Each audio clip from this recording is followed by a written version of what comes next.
کہ نعوذ باللہ من ذالک مسیح موعود کو تم غلط قرار دے رہے ہو، اگر اس استدلال کو قبول کیا تو یہ بات رسول اللہ صلی اللہ علیہ وسلم تک پہنچے گی۔ اس لیے میں متنبہ کر رہا ہوں کہ اپنے تبصرے کو لگام دے کر ادب کے دائرے میں رکھنا چاہیے اور عقل کے دائرے میں رکھتے ہوئے اندازہ لگانا چاہیے کہ اس بات کا امکان موجود ہے کہ ایک نبی اللہ یا اس کی تربیت میں پلنے والے اپنے زمانے کی بعض باتوں کو قبول کر لیں اس وجہ سے کہ وہ روایتیں پہنچی ہوئی ہیں اور مقابل پر ان کو رد کرنے کی کوئی قطعی شہادت ان کے پاس نہیں ہے۔ تو معصومیت سے ان باتوں کو قبول کر لینا گناہ نہیں ہے، نہ ہی ان باتوں کے لیے سند بن سکتا ہے کہ وہ لازماً درست ہیں۔ میں اس کی ایک مثال حضرت مسیح موعود علیہ السلام کی تابراہین احمدیہ سے دیتا ہوں۔ حضرت مسیح موعود علیہ السلام نے جہاں مردہ کو موت سے زندگی پیدا کرنے کا مضمون چھیڑا ہے آریوں کے مقابل پر، وہاں فرماتے ہیں کہ یہ تو روزمرہ کا مشاہدہ ہے کہ موت سے زندگی پیدا ہوتے ہم دیکھتے ہیں، اس لیے یہ کہنا کہ موت سے زندگی پیدا ہو نہیں سکتی یہ غلط ہے۔ اور مشاہدہ یہ ہے کہ برسات کے بعد جبکہ پورے سوکھے ہوئے جوہر جن میں کوئی زندگی نہیں ہوتی، برسات کے بعد وہ جاگ اٹھتے ہیں اور ان میں کئی قسم کے کیڑے مکوڑے ہمیں چلتے پھرتے دکھائی دیتے ہیں، مینڈک تک نکلاتے ہیں۔ اگر مردہ سے زندہ نہیں پیدا ہو سکتا ہے کچھ بھی نہیں، تو یہ کیا واقعہ ہم دیکھ رہے ہیں؟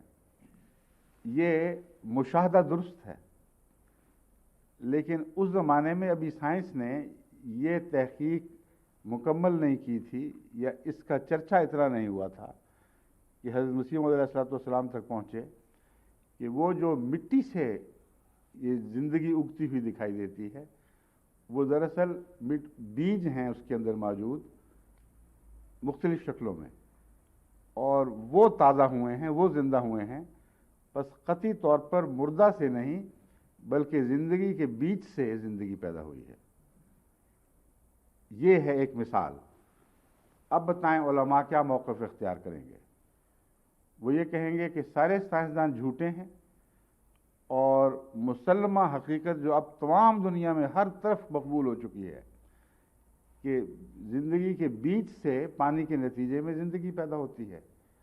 اگر زندگی کا بیج کسی شکل میں بھی موجود نہ ہو تو یہ ہم نہیں دیکھتے، اور یہ قدیم سے آج تک جو ہوتا چلا ہے اسی نے تو سائنس کو مصیبت میں ڈال رکھا ہے۔ تمام مشاہدات کے باوجود ایک بھی ایسا ثبوت نہیں مل سکا کہ اچانک زندگی کے کلیتاً فقدان کے باوجود کوئی چیز جی اٹھے، اور زندگی چونکہ ملتی ہے اور یہ بھی یقینی ہے کہ اس سے پہلے زندگی کا کلیتاً فقدان تھا، کیونکہ آگ اور زہریلی ہواؤں کا ایک مجسمہ سا تھا ہیولا، آگ کے شعلے تھے، گیسیں تھیں۔ اس صورت میں زمین آہستہ آہستہ ٹھنڈی ہوئی، اور ٹھنڈا ہونے کے بعد اس میں رفتہ رفتہ امکان پیدا ہوئے جو ارب ہا ارب سال کے بعد ہوئے کہ اس میں کچھ نہ کچھ اگ سکے، کچھ زندگی پیدا ہو جائے۔ حضرت مسیح موعود علیہ السلام کی دلیل اس مشاہدے پر تو مبنی نہیں بنے گی، لیکن اس مشاہدے پر مبنی بنتی ہے۔ اس لیے لوگ یہ نہیں سمجھتے کہ جب ہم یہ تفصیل بیان کرتے ہیں تو مسیح موعود علیہ السلام کی نعوذ باللہ تکذیب نہیں کر رہے، بلکہ وہ دلیل مہیا کر رہے ہیں حضور کی خدمت میں جو اس وقت آپ کے علم میں نہیں تھی، بعد میں ہمارے علم میں آئی۔ تو یہ کہنا کہ وہ دلیل اس شکل میں درست نہیں، نہ گستاخی ہے، نہ تکذیب ہے، نہ آپ کے موقف کو کمزور کرنے والی بات ہے، بلکہ اور زیادہ قطعی بنانے والی بات ہے کہ زندگی کا جب کوئی وجود کسی شکل میں ممکن ہی نہیں تھا، اور سائنسدان جو خود کہتے ہیں کہ زندگی کے لیے زندگی کا بیج ضروری ہے، اس وقت زندگی کا بیج بھی نہیں تھا۔ وہ دیکھ رہے ہیں کہ زندگی اچانک رونما ہوتی ہے اور پھوٹ پڑتی ہے اور ساری کائنات زمین پر حاوی ہو جاتی ہے، تو جو حضرت مسیح موعود علیہ السلام کا موقف، آپ کا مسلک، آپ کا مشن، اس کو تقویت دینے کے لیے آپ کی ایک دلیل سے دوسری دلیل کی طرف منتقل ہونا اور آپ کے موقف کو زیادہ قطعی اور مضبوط بنانا میرے نزدیک یہ وفاداری ہے، اور بعض علماء کے نزدیک یہ نعوذ باللہ من ذالک مسیح موعود سے آگے بڑھ کر باتیں بنانے والی بات ہے۔ بالکل اسی نقطہ نگاہ سے ہم حضرت یحییٰ والے واقعہ کو بھی دیکھتے ہیں، مگر وہاں نسبتاً زیادہ ہمارے حق میں شواہد مسیح موعود علیہ السلام کے اپنے ارشادات سے ملتے ہیں۔ حضرت یحییٰ کے متعلق حضرت مسیح موعود علیہ السلام ایک جگہ تو یہاں تک لکھتے ہیں کہ دیکھو اس نے جو تیز زبان استعمال کی، اس کے نتیجے میں پھر آخر اس کا سر کٹا اور وہ پیش ہوا۔ یہ بہت تیز حوالہ ہے۔ میں آج یہاں سے بات کر کے پھر میں واپس اسی موسیٰ والے واقعے کی طرف واپس جاؤں گا، اصولی طور پر سمجھانا چاہتا ہوں۔ اس وجہ سے مجھے اس کا خیال آیا کہ ضروری ہے کہ آج جو روایات ملی ہیں حامان اور وہ قارون وغیرہ کے تعلق میں، ان میں اس کثرت سے ایسی روایتیں ہیں جن کو بھیجنے والے خود کہتے ہیں کہ تو قابل قبول ہی نہیں، مگر ہم نے اکٹھی کر کے بھیج دی ہیں تاکہ آپ خود استنباط کر سکیں۔ اس پر مجھے خیال آیا کہ حضرت مسیح موعود علیہ السلام کے متعلق جو پہلے بحثیں بعض اٹھائی جا چکی ہیں ان پر میں روشنی ڈالوں اور اپنے موقف کو کے متعلق سمجھا دوں کہ کیا موقف ہے۔ حضرت مسیح موعود علیہ السلام نے جو لکھا ہے وہ دراصل ایک مناظرے کے تعلق میں ہے، ایک ایسے مد مقابل سے بات ہو رہی ہے جو نہایت خبیثانہ حملہ آپ کی ذات پر کر رہا ہے اور کہتا ہے تمہاری زبان گندی ہے، تم بڑے سخت کلام ہو، تم گستاخیوں سے بات کر، تمہاری زبان میں گالیاں ہیں، اور یہ تم نبی ہونے کا دعویٰ دار ہو اور یہ تمہاری زبان ہے۔ اس قسم کے لوگ اس وقت بھی حملے کر رہے تھے، اب بھی کر رہے تھے۔ حضرت مسیح موعود علیہ السلام اس کو بتاتے ہیں کہ تمہارے مسلمات میں تمہاری طرز اگر اختیار کی جائے تو پھر یوں پیش ہوگا کہ یحییٰ کو دیکھو کیسا بد کلام تھا، اور اس حد تک گزرا آگے بڑھ گیا تھا بد کلامی میں کہ اسی کے نتیجے میں اس کا سر کٹا اور تشریف پر سجا کے پیش کیا گیا۔ تم اس کو قبول کر لو گے اس طرز عمل کو؟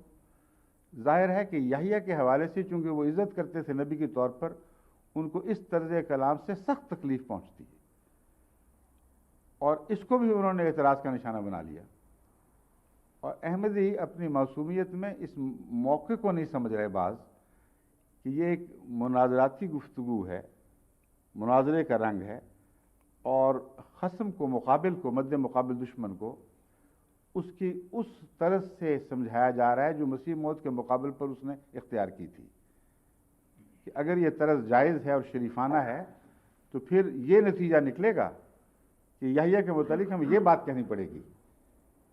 اس کو ایسی دلیل بنا لینا کہ گویا مسیح موعود علیہ السلام کا قطعی موقف تھا، اور ثابت ہو گیا کہ حضرت مسیح موعود علیہ السلام کے نزدیک یحییٰ کا سر تشتری پر لگا کر نعوذ باللہ من ذالک گستاخیوں کی بنا پر یہ پیش کیا گیا، یہ حضرت مسیح علیہ السلام کی ذات پر حملہ کرنے کے مترادف ہے۔ جبکہ دوسری جگہ آپ یہ فرما چکے ہیں قطعی طور پر کہ میرے نزدیک ایک بھی نبی کا قتل ثابت نہیں۔ بس اگر ثابت نہیں تو پھر یہ زبان اتنی تیز کہاں سے آ گئی جو بڑی تیزی کے ساتھ ایک نبی کے قتل کی بات کرتی ہے؟ یہ وہی کم فہمی ہے جو میں احادیث کے حوالے سے آپ کے سامنے رکھ چکا ہوں، اسرائیلیات کے حوالے سے رکھ چکا ہوں۔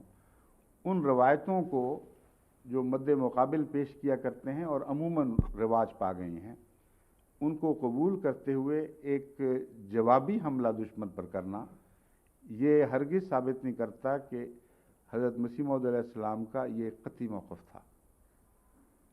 جبکہ دوسرا موقف اس بات کے متعلق واضح ہو گیا ہے کہ یقین کے ساتھ نہیں کہا جا سکتا، تو پھر وہ یقین وہاں کہاں رہا؟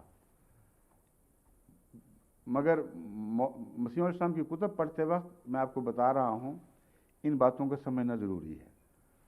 اس کی وجہ یہ ہے کہ ایک ہے قتال جو تلوار سے کیا جاتا تھا، ایک وہ قتال ہے جو قلم سے کیا گیا ہے، اور وہ قتال جو تلوار سے کیا جاتا تھا اس میں مختلف قسم کے دشمن جس قسم کے سلوک کیا کرتے تھے ویسے ہی جوابی حملے کیے جاتے تھے۔ اور زیادہ ظالم کو پھر زیادہ سختی سے کچلا جاتا تھا۔ تو حضرت مسیح موعود علیہ السلام کا جو قلم کا جہاد ہے، اس میں آپ کی یہ جلالی شان نظر آتی ہے کہ اسلام کے دشمنوں پر انہی تلواروں سے حملہ کیا جو تلواریں انہوں نے اسلام کے خلاف اٹھائیں، لیکن اس میں آپ کا اندرونی مزاج، وہ شخصیت، گہری شخصیت جو جہاد اکبر میں ابھرتی ہے، تربیت کے دوران ابھرتی ہے، وہ دکھائی نہیں دیتی۔ اور جو حملے کے وقت جب خون بھی بہایا جاتا ہے تو بعض نازک طبیعتوں پر بار گزرتا ہے۔ قرآن کریم میں اللہ تعالیٰ رسول اللہ علیہ وسلم کے متعلق فرماتا ہے لیسخن ویسخن فی الارض، پوری آیت کیا ہے؟ نہیں جائز رسول کے لیے کسی غلام بنانا حتی یسخن فی الارض۔ اب رسول ایک خون بہاتا ہوا بھی دکھائی دے رہا ہے قرآن کریم میں۔ اب اس لمحوں کو دیکھ کر جب رسول اللہ علیہ وسلم لڑ رہے ہیں، آپ کے کردار کا تصور باندھنا غلط ہے۔ وہ ایک خاص حالات میں، خاص موقع پر جو دلیری اور بہادری ہے وہ استنباط جائز ہے، مگر یہ کہ نعوذ باللہ آپ جنگجو تھے، ہر وقت لڑتے رہتے تھے، یہ تو بالکل غلط بات ہے۔ اس لیے حضرت مسیح موعود علیہ السلام کے سخت گیر حوالوں سے آپ کی ذات کی اصلی کیفیت اور اندرونی شان ظاہر نہیں ہوتی۔ وہ دیکھنی ہے تو آپ کے اس کلام میں دیکھیں جو بنی نوع انسان کی تربیت کے لیے آپ نے فرمایا، جو اسلام کی خوبیوں کے ذکر میں فرمایا، جو اسلام کے پوشیدہ اور وہ راز جو لوگوں کی نظر میں نہیں تھے ان کو ابھار کر گمشدہ یعنی دفن مدفون خزانوں کو باہر نکال کر اپنی کتب میں پیش فرمایا۔ دیکھیں وہ شخصیت کیسی مختلف ہے۔ وہ شخصیت جب بغیر لڑائی کے اپنا ذاتی تاثر انبیاء کے متعلق بیان کرتی ہے تو کیفیت ہی اور ہے۔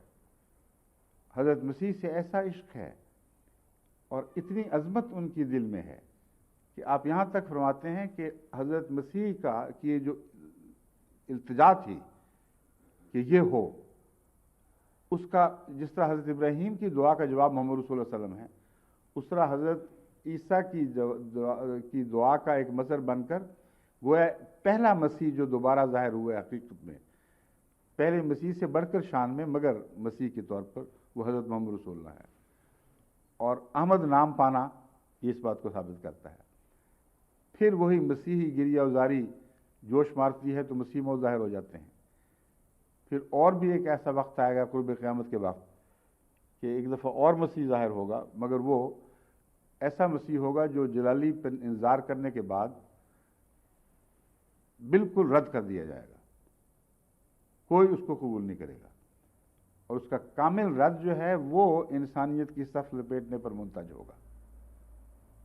تو حضرت مسیح موعود علیہ السلام کا انبیاء کے متعلق کلام جو مناظرے سے الگ ہے، وہ آپ کی اصل آپ کا طرز عمل ان کی طرف، ان کا جو مقام اور مرتبہ آپ کے دل میں تھا، وہ تو اتنا عظیم الشان ہے کہ رسول اللہ علیہ وسلم کی اولاد در اولاد در اولاد کے لیے بھی آپ فدا ہوتے دکھائی دے رہے ہیں۔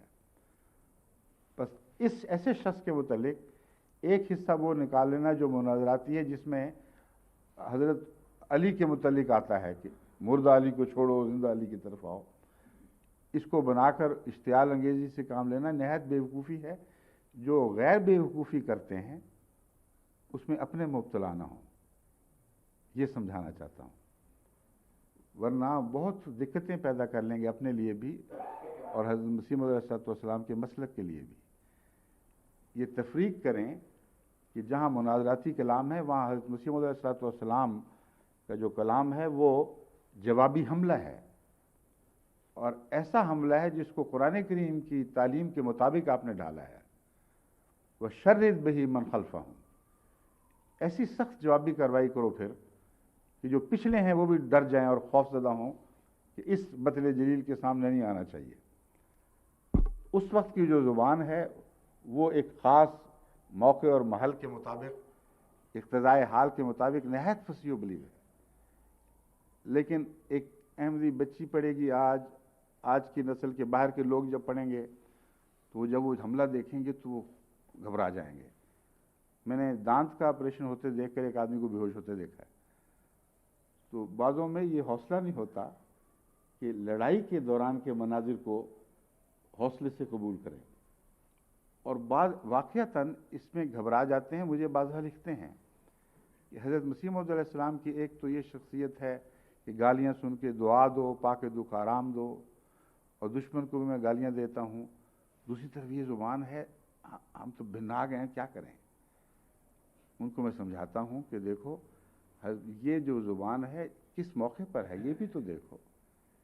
ایک دشمن اس سے 10 گنا کم از کم یا اس سے بھی زیادہ سخت اور ظالمانہ الفاظ میں رسول اللہ صلی اللہ علیہ وسلم پر حملہ آور ہو رہا ہے۔ اس کے دفاع کے لیے ایک عاشق کا دل اتنا بھی جوش نہ دکھائے کہ اسی طرز کلام اختیار کرے کہ دشمن کے اپنے مفروضوں کی روح سے اس پر جوابی حملہ کیا جائے۔ یہ ہے اصل راز حضرت مسیح موعود علیہ السلام کے کلام کی طرز میں فرق کا۔ اس کو سمجھ لیں تو یہ بات سمجھ آئے گی کہ ہر دفعہ جو جوابی حملہ کیا ہے، جو احمدیوں کو بعض دفعہ لیکن اکثر غیروں کو بہت سخت دکھائی دیتا ہے، انہی کی تلواروں سے کیا گیا ہے جنہوں نے رسول اللہ صلی اللہ علیہ وسلم پر حملہ کیا تھا۔ اپنی نئی تلوار ایجاد نہیں کی ہے، اس کو دشمن کو نہتہ کر کے اس کا وہ ہتھیار پکڑ لیا ہے کہ ان ہتھیاروں سے تم محمد صلی اللہ علیہ وسلم پر حملے کرتے ہو، اب میں انہی ہتھیاروں کا مزہ تمہیں چکھاتا ہوں، اب ان کی تیز دھار کا مزہ چکھو، دیکھو کس طرح یہ خون بہاتی ہیں۔ اور اپنے جواب میں بھی بہت کم لیکن جب بھی کی ہے سختی، وہ اسی اصول پر کی ہے۔ اور ایک بھی استثناء اس میں آپ نہیں دیکھیں گے۔ دشمن کا موقف اس کے استعمال شدہ ہتھیاروں کو حضرت مسیح علیہ السلام نے وقتی طور پر تھاما ہے، وہ مستقلاً آپ کے ہتھیار نہیں تھے۔ اور جس طرح ایک لڑاکے کو نہتہ کر کے اس کی تلوار چھین کے اسی سے سر قلم کیا جاتا ہے، یہ وہ انداز ہے۔ اگر آپ اس کو سمجھ لیں تو کہیں اشارتاً بھی آپ کے دل میں کوئی متضاد خیال پیدا نہیں ہو سکتے کہ اتنی عظیم رحم دل مشفق ہستی، اتنی صابر، جو بخشتی ہے اور بخشنے کی تعلیم دیتی ہے، جس کی ساری سیرت ادنا غلاموں پر بھی بے انتہا رحم و کرم اور بڑے بڑے قصوروں کو بھی نظر انداز کرنے والی ہے، وہ یہاں کیوں ایسی سخت دکھائی دے رہی ہے؟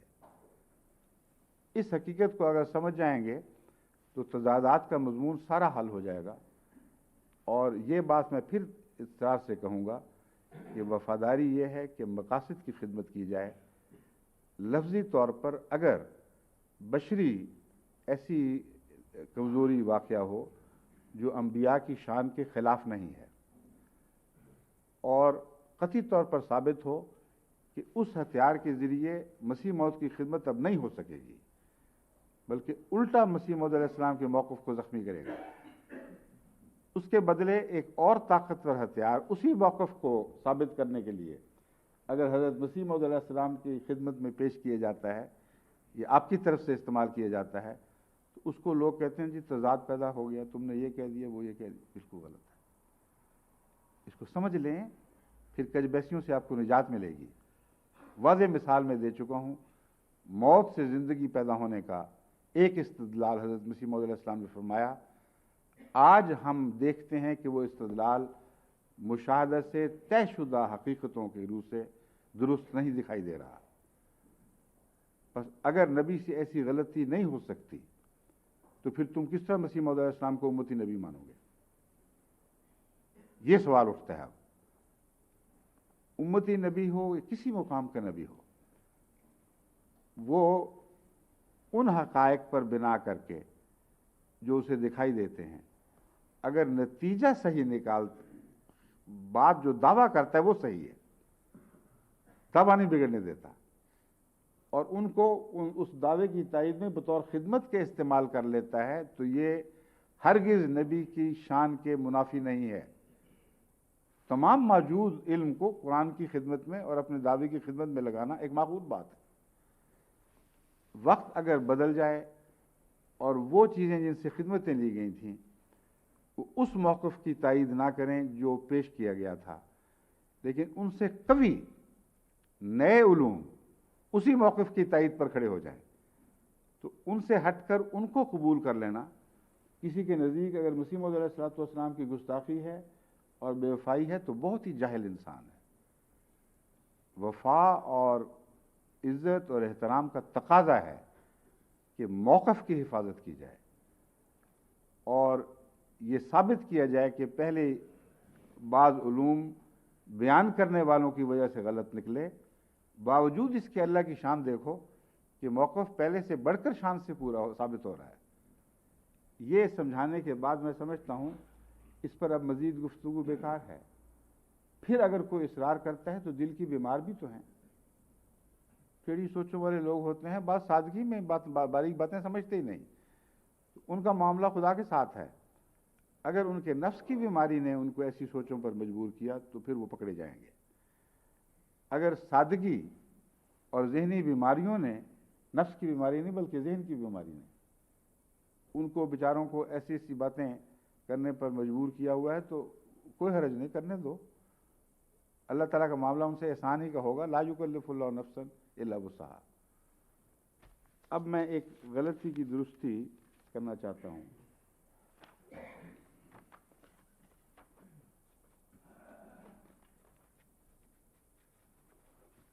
اس کا فعل کیا ہے؟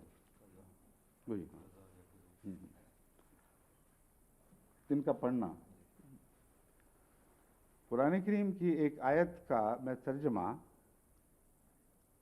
درست کرتا رہا ہوں مگر غلط لفظ سمجھ کر، اور میں اللہ تعالیٰ کا شکر ہے کہ ہمارے علماء مجھے میری بار بار کی نصیحت کے نتیجے میں فوراً توجہ دلاتے ہیں۔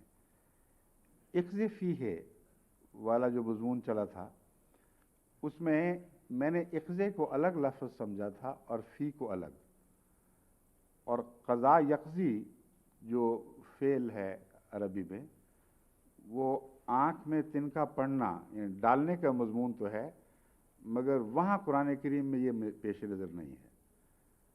وہاں اقذف ایک لفظ ہے، قذف یقذف سے۔ اقض فی ہے کا مطلب ہے اقض فی ایک لفظ ہے اور ہے دوسرا لفظ ہے۔ میں مدت سے اس غلط فہمی میں شکار رہا ہوں، ترجمہ اس کا اقضے کو الگ لفظ سمجھ کے اور فی کو الگ سمجھ کے کرتا رہا ہوں، اور یہ اللہ کا احسان ہے کہ کل جب میں نے تفسیر بیان کی تو پھر میری غلطی پکڑی گئی، ورنہ ترجمے میں نہ پکڑی جاتی۔ اسی کا ترجمہ جو قرآن کریم کا میں کر کے بھیج چکا ہوں وہ چونکہ اس کے مطابق ہی ہے، اس لیے علماء نے اس طرح توجہ نہیں دلائی۔ اس وقت جب تفسیر سے میں نے دونوں کو الگ الگ جدا دکھایا تب بعض ہمارے علماء نے، مثلا رفیق جمیل صاحب ہیں، جمیل احمد رفیق، جمیل الرحمان رفیق، اور مبارک مسلم الدین، جن کو بعض کیا کہتے ہیں، مذاق سے کہا کرتے تھے مبارک، وہ چونکہ بچپن میں ان کو جب شروع شوق ہے صالحیت کا اور اس باتوں کا، تو مسلم مود بھی بعض لوگ بچپن میں ان کو چھیڑا کرتے تھے، جس طرح ڈاکٹر صاحب کو ڈاکٹر تقویٰ کہہ دیتے ہیں۔ تو یہ ٹھیک نہیں ہے، یہ اچھی بات نہیں ہے۔ یہ اس طرح کی چھیڑ چھاڑ رفتہ رفتہ پھر اس مضمون میں داخل ہو جاتی ہے جس میں قرآن نے سخت تنبیہ فرمائی ہے کہ لا تنابزوا بالالقاب۔ تو مبارک مسلح الدین ہیں، اور ان کو چونکہ لوگ ان کی خاص نیک اداؤں کی وجہ سے اور صالحیت پر اصرار کی وجہ سے مسلم مود بھی کہہ دیا کرتے تھے، تو چونکہ میں نے سنا ہوا تھا بعض دفعہ غلطی سے واقعتاً ان کا نام میں پہلے مسلم مود آتا ہے دعا میں۔ لیکن میں معذرت کے طور پر پیش کر رہا ہوں، یہ کوئی اچھی بات نہیں ہے، نامناسب بات ہے، اس قسم کے نام رکھنا اچھے نہیں۔ پیار کے ساتھ، محبت کے ساتھ چھوٹے دائرے میں جو نام استعمال ہوتے ہیں وہ قرآنی تعلیم کے منافی نہیں ہیں۔ قرآن کریم ان ناموں کی مناہی فرماتا ہے جو نام دلوں کو دکھ دینے والے ہیں اور کسی قسم کا زخم لگاتے ہیں، ورنہ عرب میں رسول اللہ صلی اللہ علیہ وسلم کے زمانے میں بھی چھوٹے چھوٹے نام رائج تھے۔ یہ ابو ہریرہ بھی تو اسی قسم کا نام ہے، بلی کا ابا، تو مگر وہ چونکہ اس میں کوئی بھی زخم کا پہلو نہیں تھا اس لیے وہ قابل قبول تھے اور اس مضمون میں نہیں آتے۔ تو بہرحال مبارک مصلح الدین صاحب نے بھی، دونوں نے اسی مضمون کی طرف توجہ دلائی ہے کہ آپ نے اقض فیہ میں اقضے کو الگ فعل سمجھا اور فیہ کو الگ لفظ اس میں، اور اس کی بنا پر وہ تفسیر بنی ہے، لیکن یہ ثابت شدہ ہے، تمام محققین تسلیم کرتے ہیں کہ یہ قضا یقضی سے جو آنکھ میں تنکا ڈالنے والی بات ہے اس سے نہیں نکلا یہ، بلکہ قذفہ سے نکلا ہے۔ آنکھ میں تنکا والا کوئی انہوں نے مضمون بیان نہیں کیا، کیونکہ میرے ذہن میں وہ ہوا کرتا تھا کہ اگر آنکھ میں تنکا پڑ جانا اور تنکا ڈالنا قضا سے نکلتا ہے تو ہو سکتا ہے اسی لفظ کے ایک لمبے کیے ہوئے معنی یہ ہوں کہ اس کو صندوق میں ڈال دو یا صندوق کو دریا میں ڈال دو۔ یہ وجہ تھی میری غلطی کی، اور تھی غلطی بہرحال۔ انہوں نے فرمایا ہے کہ قذفہ سے نکلا ہے۔ قذفہ یقذف کا مطلب ہوتا ہے کسی چیز کو کسی چیز میں رکھ دینا، تو وہ تفسیر بھی اس کے ساتھ ہی ختم ہو جاتی ہے۔ اب یہ ایک مثال ہے کہ میں نے معصومیت میں غلطی کی ہے اور اس کے نتیجے میں وہ تفسیر ختم ہو جاتی ہے جو ذوقی لطف پیدا کرنے والی ہے، مگر اصل جو بنیادی بات ہے وہ پھر بھی اسی طرح رہتی ہے۔ اگر یہ مجھے توجہ دلائیں تو اس میں گستاخی کون سی ہے؟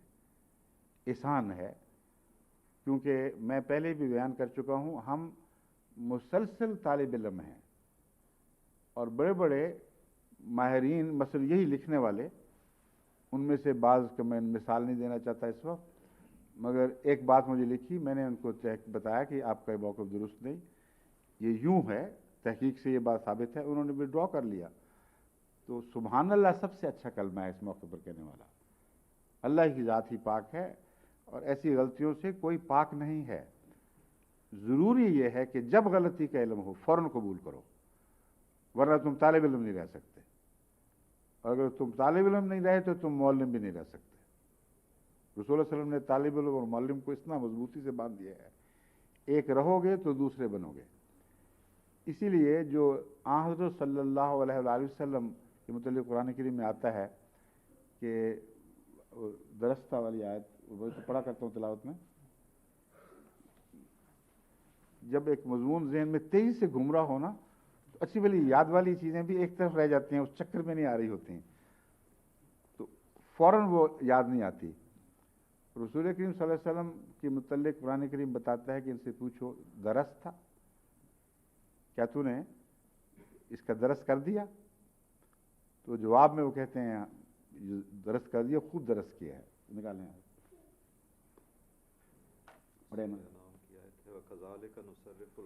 وَكَذَلِكَ نُصَرِّفُ الْآيَاتِ وَلِيَقُولُوا دَرَسْتَ وَلِنُبَيِّنَهُ لِقَوْمٍ يَعْلَمُونَ، یہی ہے نا؟ ہاں، وَلِيَقُولُوا دَرَسْتَ، اس طرح ہم محمد رسول اللہ کو سکھاتے ہیں باتیں، ایسی ایسی عظیم باتیں سکھاتے ہیں کہ وہ یہ کہیں درس تھا، ہاں ہاں تو نے درس کا حق ادا کر دیا۔ اس مضمون پر مجھے یہ یقین تھا کہ درسہ کا ایک معنی یہ بھی ہے کہ پڑھا دیا، اور ایک معنی تو ہے ہی کہ سیکھ لیا۔ تو عام طور پر علماء یہ کہتے ہیں کہ درسہ جو ہے یہ صرف سیکھنے کے معنوں میں ہے، سکھانے کے معنوں میں نہیں، مگر اس آیت کی شان نہیں ابھرتی پوری اگر اس میں دونوں معنی نہ پائے جائیں۔ تو پھر جب میں نے تحقیق کی تو حضرت امام راضی کے حوالے سے بھی مل گیا اور دوسرے حوالے بھی مل گئے کہ درسہ کا اکثر معروف معنی تو سیکھنا ہے، لیکن ایک معنی اس کا سکھانا بھی ہے، اور اس آیت میں یہ مطلب بنے گا پھر وہی رسول صلی اللہ علیہ وسلم والی حدیث یہاں بین ہی چسپاں ہوتی ہے کہ تو نے جیسا سیکھا ویسا سکھایا بھی، کمال کر دیا ہے۔ وَلِيَقُولُوا دَرَسْتَ، تاکہ اس شان سے تو ان پر عرفان کی بارشیں برسا کہ یہ کہنے پر مجبور ہو جائیں کہ تو نے اپنے رب سے سیکھا بھی خوب اور ہمیں سکھایا بھی خوب۔ تو یہ وہی حدیث کی بنیاد اس آیت میں نظر آ جاتی ہے کہ سیکھو گے تو اچھا سکھاؤ گے، لیکن ضد سے یا اپنے نفس کی انانیت کی وجہ سے کسی حق کی بات کو قبول نہ کرنا کہ میرے اوپر حرف آ جائے گا، یہ جہالت ہے جس سے جماعت کو پناہ مانگنی چاہیے، استغفار کرنا چاہیے۔ بس میں ان کا ممنون ہوں، الحمدللہ انہوں نے توجہ دلائی، مبارک مسلم الدین صاحب نے بھی اور جمیل الرحمان رفیق نے بھی، یہ ان کا ہے نا، یہ رکھ لیں۔ اب کل والا مضمون، باتیں اتنی نکلتی جاتی ہیں بیچ میں اور اتنا مزہ آ رہا ہوتا ہے ان باتوں کا کہ اصل جو تفسیر کا دھاگا ہے وہ چھوڑ چھوڑ کے رستہ کبھی ادھر نکلنا پڑتا ہے کبھی ادھر. امید ہے لوگ اس سے وہ نہ پسند بور تو نہیں ہوں گے اس بات سے. یہ بھی مزیدار باتیں ہیں ساری، نہیں تفسیر سے ہی تعلق رکھنی ہے، خواہ اس سے ہوں یا اس سے ہوں. فرعون کے متعلق اب میں یہ بتانا چاہتا ہوں کہ جو مسائل پیش نظر ہیں، ایک ہے وہ حامان کون تھا، اور پھر قارون کون تھا. اور قارون اگرچہ جنود کے سر پر تو نہیں دکھایا گیا، قرآن کریم و جنودہما، فرعون و حامان ان کا ذکر کر کے جنودہما فرماتا ہے کہ یہ دو ایسی طاقتیں تھیں جن کے الگ الگ لشکر تھے. لیکن قارون کو خزانوں والا بتاتا ہے، بارسوخ بتاتا ہے، اور یہ بتاتا ہے کہ حضرت موسیٰ کی قوم سے تھا. اور حضرت موسیٰ کے جو مقابلے ہوئے ہیں ان میں یہ تینوں وجود بیک وقت موجود ہونے چاہیے. یہ وہ تحقیق ہے. اس کو آگے بڑھا کر ان شخصیتوں کا کھوج لگانا اور خاص طور پر وہ خزانے کا دفن ہونا یہ ضروری ہے. یہ جب تینوں شخصیتوں کے سمیت اس فرعون کی شخصیت کو من فتح کے زمانے میں منتقل کرنے کی کوشش کوئی کرے گا تو لازماً ناکام ہو جائے گا.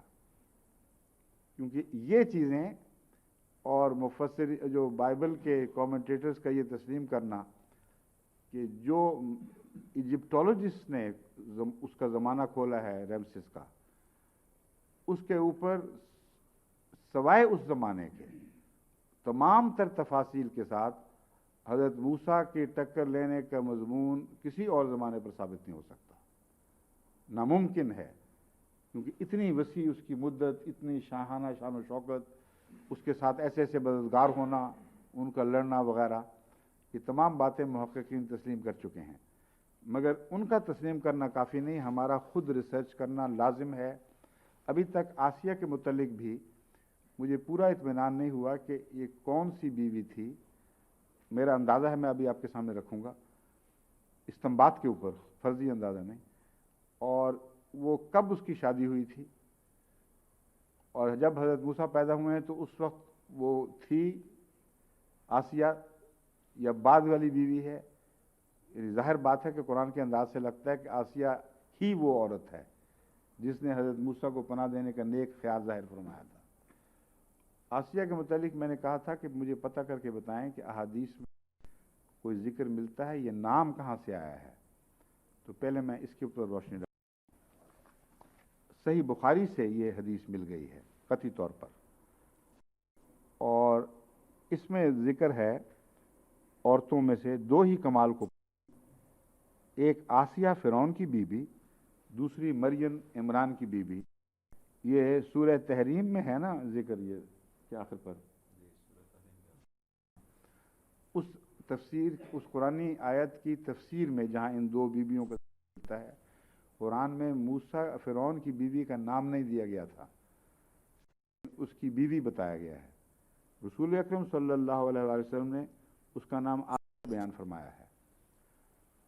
آسیہ نام کی تلاش جو میں نے کی تو ریمسس کے زمانے ہی میں ایک عورت ہے جو اس کی بیوی کہلاتی ہے،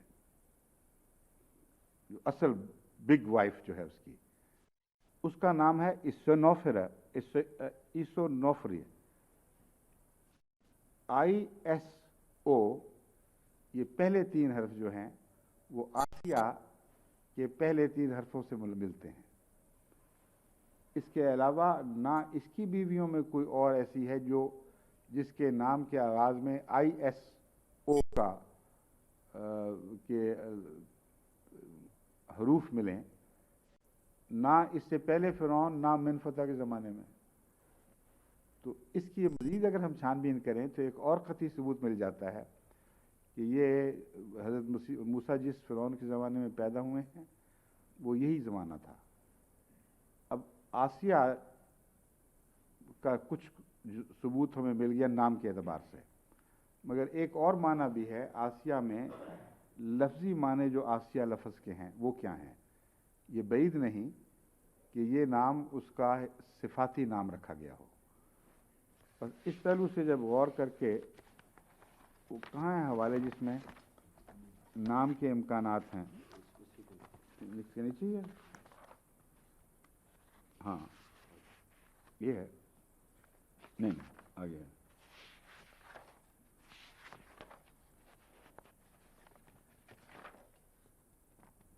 کہاں ہے اس کے نیچے؟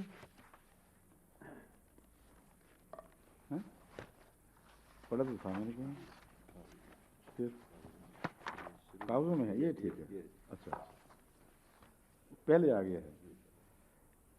اساہو یاسوہو اسون رابہ و عزہ, اس کا علاج کیا, اس سے تعزیت کی. ایک آسیہ کا یہ معنی بنے گا, تعزیت کرنے والی اور علاج کرنے والی. اور دوسرا جس کی طرف میرا ذہن ہمیشہ سے رہا ہے اور میں یہی سمجھتا رہا ہوں, وہ ہے آسیہ علیہ حزنا فہو آسن. یاس کے معنی جو پائے جاتے ہیں نا, غم کے معنی, یہ وہ صفاتی نام ہے. اگر صفاتی نام ہے تو اس کی بنیاد اس میں معلوم ہوتی ہے, کیونکہ قرآن کریم سے پتہ چلتا ہے کہ بہت غمگین تھی اور اللہ کے حضور التجائیں کیا کرتی تھی کہ اے خدا اس ظالم فرعون سے مجھے نجات بخش. اور حضرت موسیٰ پر ایمان لے آئی تھی, اور اس کے نتیجے میں اس کو مفسرین نے ایسی ایسی فرضی کہانیاں پیش کی ہیں جن کی کوئی بنیاد کہیں بھی نہ اسرائیلیات میں ہے نہ کسی اور جگہ, کہ فرعون اس کو باہر لے جا کر پتھروں پر رکھ دیا کرتا تھا اور بڑی بڑی سزائیں دیا کرتا تھا. یہ سب فرضی قصے ہیں. لیکن قرآن سے یہ بات ثابت ہے کہ فرعون کی حرکتوں سے, اس کے بد اعمال سے وہ سخت متنفر تھی, اور یہ دعا کیا کرتی تھی کہ مجھے اس سے نجات بخش اور جنت میں گھر عطا کر. اب وہ جو سوال ایک دفعہ پیدا ہوا تھا کہ فرعون بھی جنتی ہے تو نہیں, کہیں وہ تو نہیں کہیں بخشا گیا اور جنت میں داخل ہو گیا. اگر یہ بات ہوتی تو آسیہ بیچارے کی تو بڑی مصیبت بن گئی. نجات مانگے وہاں پہنچی تو آگے فرعون بیٹھا ہوا ہے. یہ کیسے ممکن ہے؟ اس لیے یہ بچے خانہ خیالات ہیں. اس نے نجات مانگی ہے اور فرعون لازماً جہنمی ہے, اور آسیہ کا نجات مانگنا, جنت میں گھر مانگنا نجات کے ساتھ, صاف بتاتا ہے کہ وہاں فرعون کو کوئی دخل نہیں ہوگا. اصل سکون اس کو وہاں جا کے ملے گا. تو آسیہ وہ عورت امکانی طور پر, اس سے نوفر ہے جو نام میں نے آپ کے سامنے پڑھا ہے, اس سے نیچے, ہاں ایسونوفرے پاسبل نام ہے, لیکن محققین کو تحقیق کرنی چاہیے. اور ایک بات اور قرآن سے جو ثابت ہوئی تھی قطعی طور پر استنباط ہوتی ہے کہ جب بھی اس بیوی نے فرعون سے کہا ہے کہ مجھے ہم رکھ لیتے ہیں تاکہ ہم اسے اپنا بیٹا بنا لیں, وہاں میں نہیں کہتی, ہم کہتی ہے, جس کا مطلب ہے کہ فرعون کے دوسری بیویوں سے بھی ابھی کوئی بچے نہیں تھے. اگر کوئی بیویاں اس وقت تک ہو چکی تھیں تو اس کی اولاد دوسری بیویوں سے بھی نہیں تھی, اور یہ اس کو لالچ دے رہی ہے کہ دیکھو یہ بھی تو ہو سکتا ہے کہ ہمارے اولاد ہی نہ ہو. تو لا ولد مرنا فرعون کے لیے بہت ہی ذلت کا موجب تھا. غالباً اسی دلیل سے متاثر ہو کر فرعون نے اجازت دے دی کہ ٹھیک ہے اس کو رکھ لو. لیکن اس کے بعد اس کثرت سے اس کی اولاد ہوئی ہے کہ وہ من فتح جو 60 سال کا ہو چکا تھا جب وہ بادشاہ بنا ہے, وہ 13واں بیٹا تھا. اور جس وقت یہ مرا ہے فرعون, اس وقت سے پہلے 12 بیٹے مر چکے تھے. اور وہ پیدا کب ہوئے, کس عرصے میں ہوئے, اب اس کی طرف میں آپ کو قرآن اور ایجپٹولوجسٹ کے جو واقعات ہمارے سامنے پیش کیے, قرآن کے تو قطعی ہیں, ایجپٹولوجسٹ کے امکانی ہیں, ان کے حوالے سے میں بتاتا ہوں. 60 سال کی عمر پر سب متفق ہیں, اس میں اختلاف نہیں ہے کہ جب وہ مرا تھا تو 60 سال کا تھا. کتنے سال چھوٹا تھا یہ پتہ کرنا ہے تاکہ اس کی پیدائش کا پتہ چل جائے. اگر 95 کا عقیدہ مانا جائے کہ 95 سال کی عمر میں فرعون مرا ہے، اور بہت سے محققین اس کے قائل دکھائی دیتے ہیں، تو پھر یہ کتنی دیر بعد، 35 سال بعد پیدا ہوا ہے بادشاہ کی ولادت سے۔ اور اب سوال یہ پیدا ہوگا کہ بادشاہ تخت نشین کب ہوا؟ اس مسئلے کو جب آپ طے کر لیں گے تو تخت نشینی کے کتنی دیر بعد یہ پیدا ہوا یہ پتہ چل جائے گا۔ تخت نشینی کے متعلق 18 سے 29 سال تک بیان کیے جاتے ہیں۔ بس اگر 95 سالہ روایت درست ہے تو اس کی عمر 35 سال کی چھوٹی تھی اپنے باپ سے، قطعی بات ہے۔ اور باپ اگر 29 سال میں فرعون بن گیا تھا، یعنی تخت نشین ہوا تھا، تو 7 سال بعد یہ پیدا ہوا ہے۔ اس پہلو سے بھی حضرت موسیٰ اگر اس دوران پیدا ہوئے ہوں تو کوئی تعجب کی بات نہیں ہے۔ اگر دوسری روایتوں کو مانا جائے تو پھر اس کی عمر 29 کی روایت سے تو ٹھیک نہیں بیٹھے گی، نہ 18 کی روایت سے تو ٹھیک نہیں بیٹھے گی، 29 کی روایت سے پھر بھی ٹھیک بیٹھتی ہے۔ یہ میکسیمم عمر جب یہ بادشاہ بنا ہے جو بیان کی جاتی ہے 29 سال ہے۔ میں نے اس میکسیمم پر بنا کرتے ہوئے اس کی میکسیمم عمر کے ساتھ اس کو باندھا جو 95 سال بیان ہوتی ہے، اور 35 سال چھوٹا تھا بیٹا، باپ سے 35 سال چھوٹا تھا۔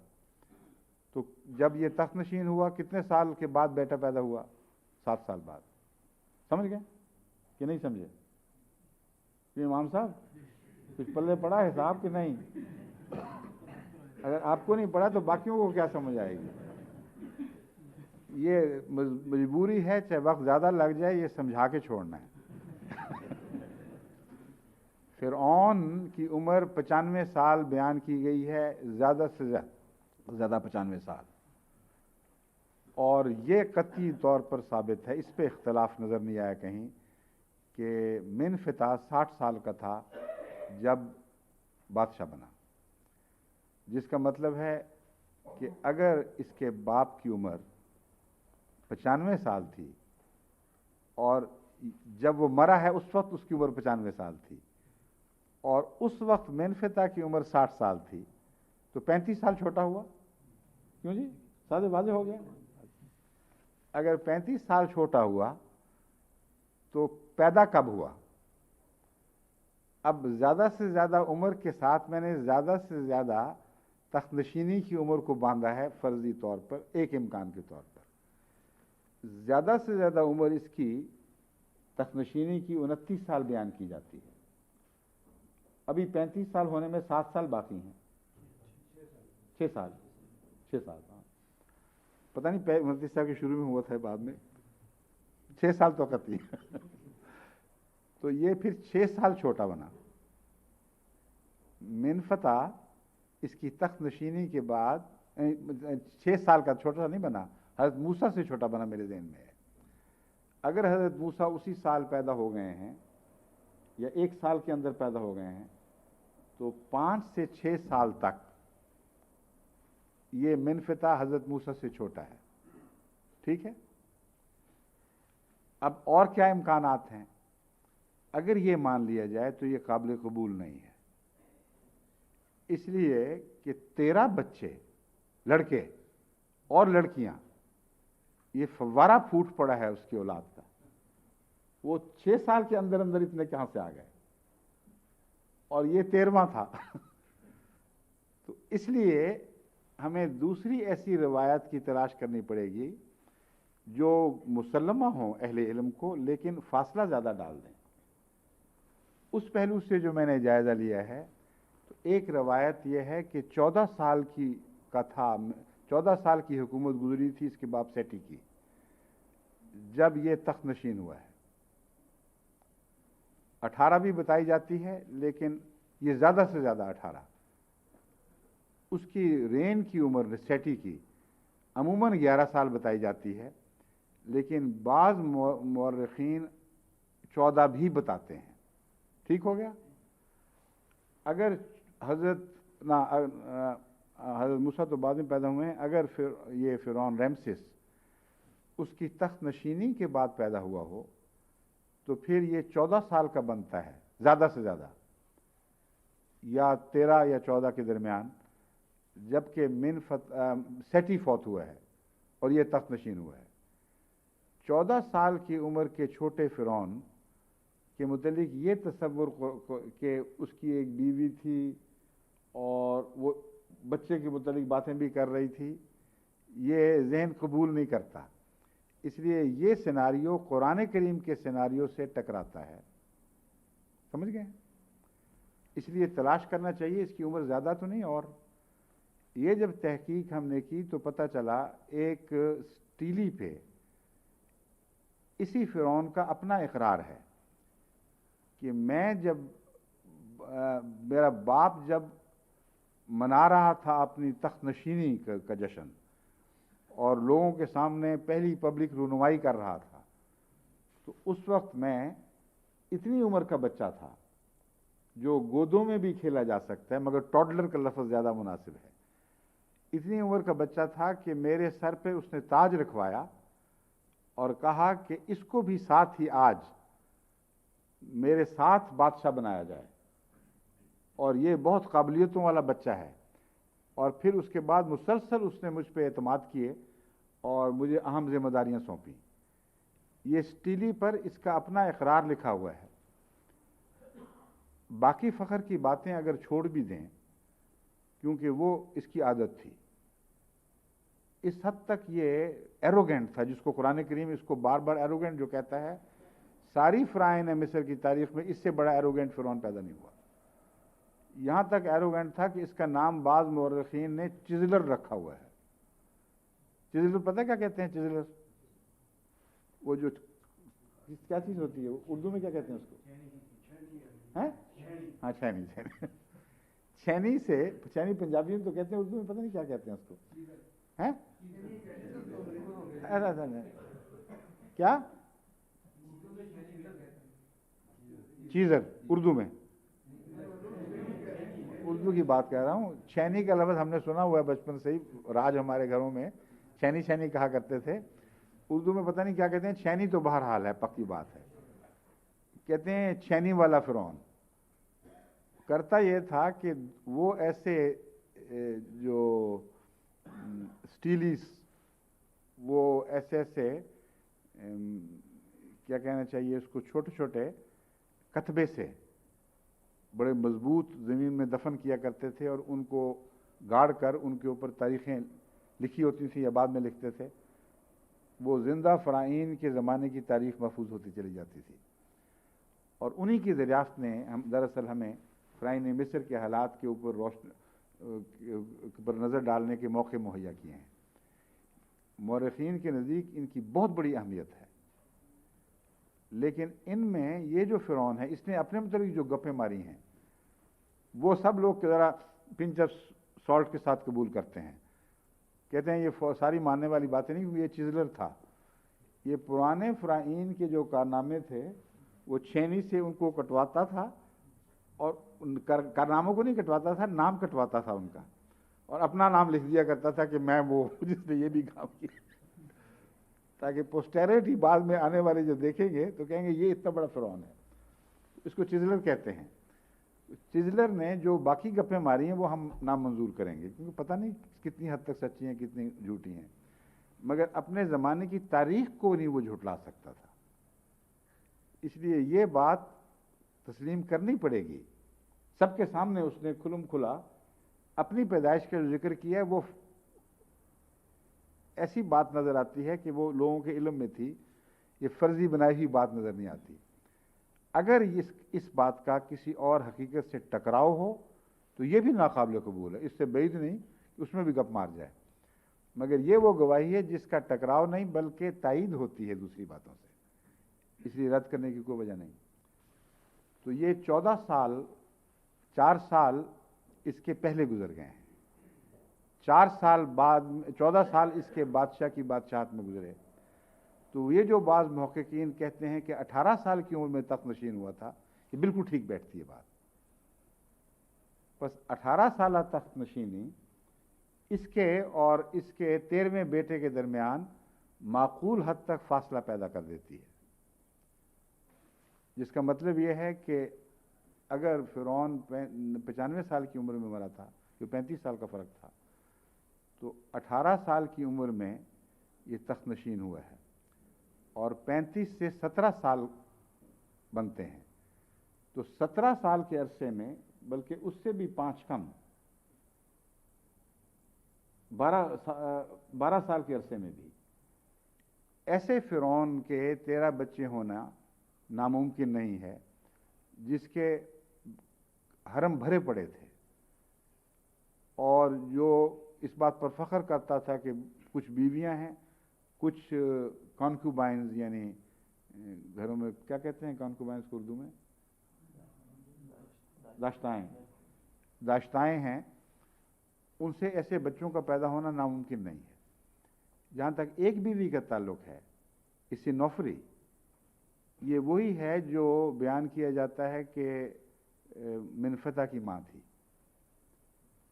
اور منفتح کی ماں 4 بچوں کی ماں بیان کی جاتی ہے، اس کے بیٹوں میں سے 4 بیٹے۔ بس یہ بات ہرگز بعید نظر نہیں آتی، قرآنی بیان کے عین مطابق اس کے اندر فٹ ہو سکتی ہے کہ جب حضرت موسیٰ پیدا ہوئے ہیں، جس عورت نے آپ کو اپنایا اس کا نام اس سے نوفری یعنی آسیہ تھا، اس کا اس وقت تک کوئی بچہ نہیں تھا۔ اتنی جلدی ہوئے ہیں حضرت موسیٰ اس کی بادشاہ بننے کے بعد کہ اس نے آتے ہی پہلے تو احکامات جاری کیے ہیں، ان کو برباد کر دو، مروا دو۔ وجہ یہ ہے کہ اس کا باپ بھی بڑا ظالم اور سخت دشمن تھا بنی اسرائیل کا، اور کہا جاتا ہے کہ اس نے اس کی تربیت اسی طرح کی تھی ظالم کے طور پر، تو اس کا آتے ہی یہ فرمان جاری کرنا کہ پیلوٹوں کو مار دو یا ان کے بچوں کو قتل کر دو، یہ کوئی بعید نہیں ہے۔ اس وقت حضرت موسیٰ پیدا ہوئے ہیں، اور اس وقت تک اس کی اولاد نہیں تھی۔ پھر آسیہ کو خدا نے وہ بیٹا دیا، ایک بیٹا نہیں 4 بیٹے دیے، ان میں سے ایک منفتح تھا۔ آسیہ نے لمبا عرصہ اس کے ظلموں اور اس کی بے حیائیوں کا دیکھا ہے۔ قرآن کی دعا سے پتہ چلتا ہے، جو آسیہ کی طرف منسوب ہوئی ہے، کہ وہ لمبا عرصہ دکھ اٹھاتی ہے اور دعا کرتی ہے، خدا مجھے نجات بخش دے اس سے۔ بس کب اس نے نجات دیکھی ہمیں اس کا علم نہیں، مگر آسیہ کی تاریخ کا بھی مزید تجسس ضروری ہے، اور اس بارے میں بھی علماء غور فکر کریں۔ مگر میں یہی تاکید کرتا ہوں کہ مفسرین کی روایتوں پر نہ جائیں، ان کا براہ راست کوئی بھی علم نہیں تھا، کوئی رسائی نہیں تھی ان حقائق کی طرف۔ یہ بعد میں دریافت ہونے والے خزانے ہیں جو زمین نے اگلے ہیں، ان کی طرف رجوع کریں اور اللہ تعالیٰ سے تائید کی دعائیں کرتے رہیں، تو ہمیں بہت ساری باتوں پر سے پردے اٹھانے کی توفیق ملے گی۔ دوسرا اہم پردہ اٹھانے والا ہے حامان، یہ کون تھا؟ تیسرا ہے قارون، اور ان تینوں کا رامسیس کے زمانے میں ہونا ممکن ہے، کیونکہ مورخین یہی لکھتے ہیں کہ یہ پاسبل شخصیتیں ہیں جو اس زمانے میں ہو سکتی ہیں۔ حامان نام کیا ہے، اس کی تحقیق میں بتاتا ہوں۔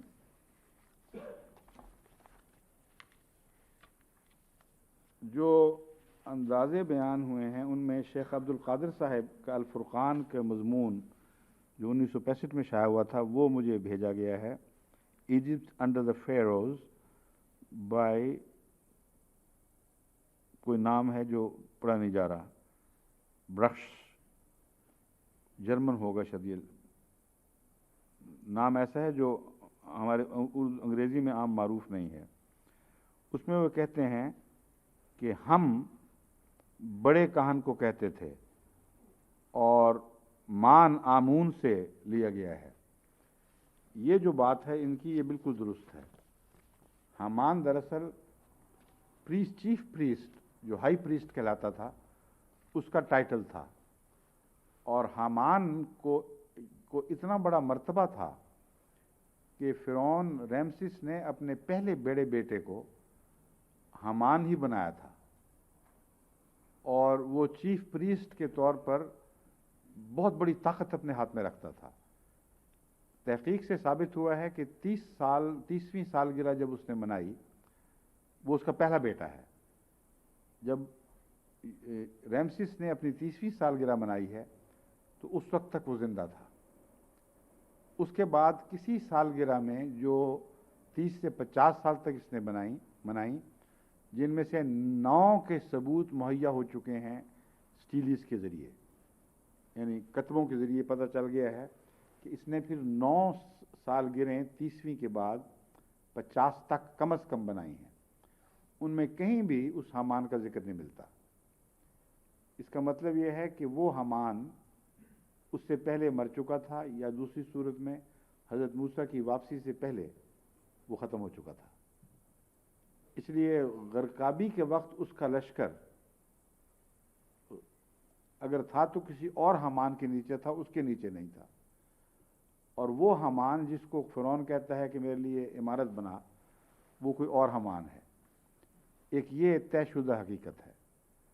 قرآن فرما رہا ہے کہ فرعون نے حامان سے کہا تھا کہ میرے لیے عمارت بنا، اور تاریخ ثابت کرتی ہے کہ وہ حامان جو اس کا بیٹا تھا وہ حضرت موسیٰ کی واپسی سے پہلے مر چکا تھا، اور مقابلوں کے وقت یہ وہاں موجود نہیں تھا.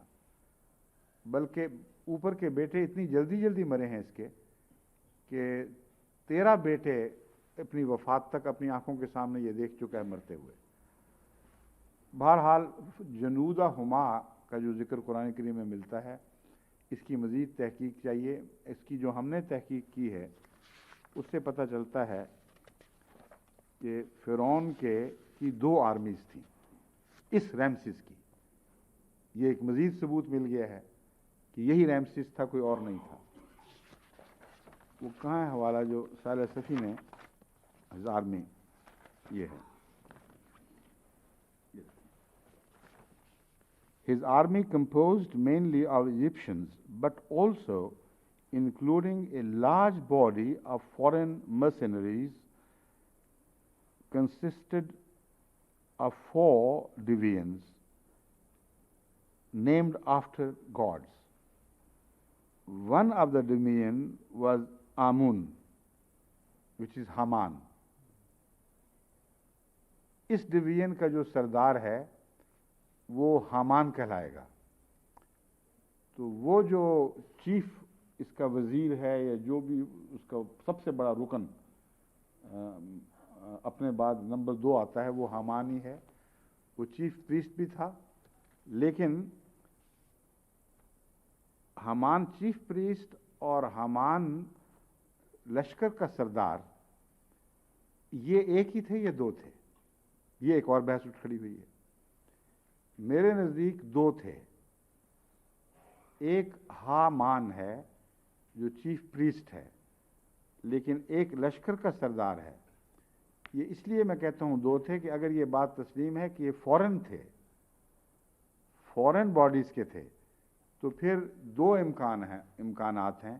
یا تو یہ خود انہی میں سے کوئی تھا جو ایجپشنز نہیں تھے بلکہ باہر کے تھے، یا پھر کسی ایجپشن حامان کو جو چیف پریسٹ بھی تھا اس کا لشکر کا سردار بنایا گیا، جس میں ایک میجر لشکر فورنرز پر مشتمل مگر حامان نام کا تھا، نہ امون نام کا. یہ شکل بن رہی ہے. تو قرآن کریم کا یہ فرمانا کہ جنودہ ہما کانوا خاطئین، کہ فرعون اور حامان اور ان کے لشکر دونوں کے 2 الگ الگ لشکر دونوں خاطئین تھے، یہ ایک اور حیرت انگیز قرآن کریم کی صداقت کا ثبوت مہیا ہوتا ہے. اتنی باریکی سے اس رامسیس کے زمانے کی تاریخ کا قرآن کریم ذکر فرماتا ہے کہ مورخین جس کو بعد میں آنے والے سٹیلی کی مدد سے پڑھ کر تسلیم کرتے ہیں ہاں یہ بھی ہوا ہوگا، یہ بھی ہوا ہوگا. قرآن 1400 سال پہلے یہ سب باتیں بیان کر چکا ہے، اور یہ باتیں من فتح پہ فٹ نہیں آ رہی. تو من فتح والے اب کہاں جائیں گے؟ 100% اس پر آتی ہیں. پھر من فتح تو حضرت موسیٰ سے بہت چھوٹا تھا. اس کا یہ خطاب کرنا کہ تو ہمارے سامنے بچہ پیدا ہوا، وہ اپنے سے 20 سال بڑے کو کوئی کہہ سکتا ہے اس طرح تو ہمارے ہاتھوں میں پیدا ہوا ہے بابا جی؟ یہ نہیں کہہ سکتے. بالکل قطعی ہے، اس میں مجھے ذرہ بھر بھی شک نہیں کہ قرآن کریم ایک ہی فرعون کی بات فرما رہا ہے جس کے زمانے میں موسیٰ پیدا ہوئے، اس کی بیوی کے ہاتھوں میں کھیلے اور پلے اور جوان ہوئے، اور اسی زمانے میں ہجرت فرمائی، اسی کے زمانے میں 40 سال کے اندر اندر واپسی ہوئی، اور منفتح کا زمانہ اس سے بہت ابھی پیچھے پڑا ہوا ہے۔ پھر وہ مقابلے ہوئے اور ان لوگوں کو شکست فاش دی۔ یہ جو حوالہ ہے یہ چیمبرز انسائکلوپیڈیا سے لیا گیا ہے، یہ جو لشکروں کا حوالہ تھا۔ اور وہ دوسرا خط حوالہ کہاں؟ یہ ہے، وہ کہاں ہے؟ جو بہت اہم حوالہ یہ نکلا ہے غالباً۔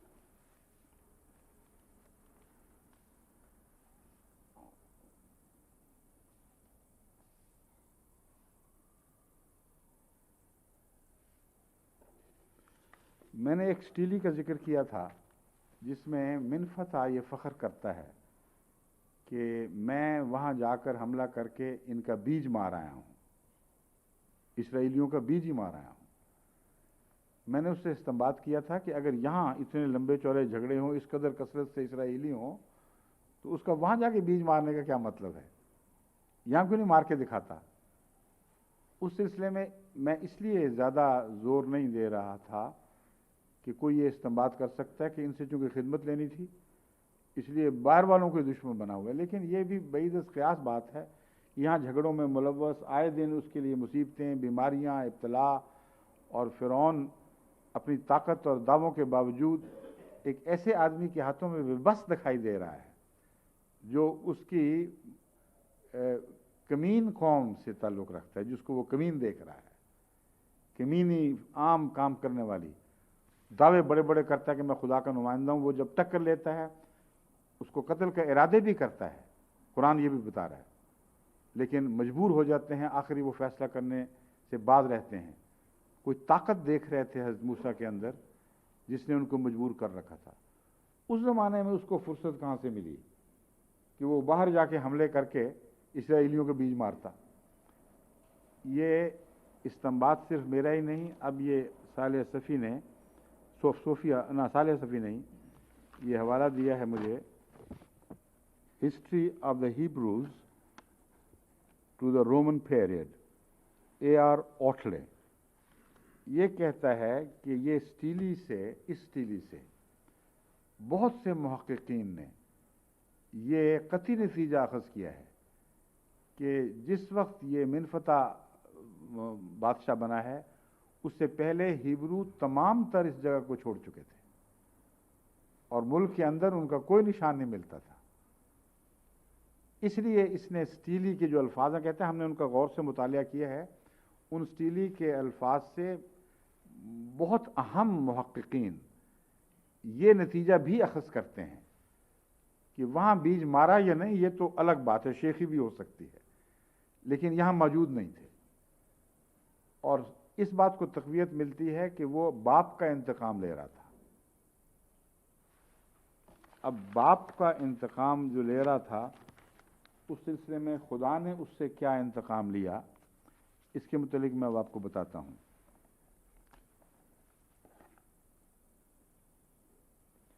ریمیسیس کا جو زمانہ بنتا ہے وہ میں نے بیان کیا تھا نا، حضرت موسیٰ کی واپسی 40 سال سے تو پہلے ہے بہرحال، کیونکہ قرآن کریم سے پتہ چلتا ہے کہ جب نبوت کی عمر کو پہنچتے ہیں اور 8 سال کا اپنا معاہدہ پورا کر لیتے ہیں تو اسی وقت وہ خود بھی مزید وہاں نہیں رہنا چاہتے، اجازت لیتے ہیں، کیونکہ اگر 10 سال کا تھا تو پھر اجازت کا سوال ہی کوئی نہیں تھا۔ اجازت لینا بتاتا ہے کہ معاہدے کی آخری مدت ابھی نہیں پہنچی تھی، 8 والی مدت ہی آئی تھی۔ وہ اپنے خسر سے اجازت لیتے ہیں کہ مجھے اجازت دو، اب ہم نے جانے کا فیصلہ کر لیا ہے۔ اس وقت خدا ان کو نبی بناتا ہے اور یہ فرماتا ہے کہ اب تو اس عمر کو پہنچا ہے جو میرے کام کی عمر ہے، بس میں نے تجھے اپنے لیے چن لیا ہے۔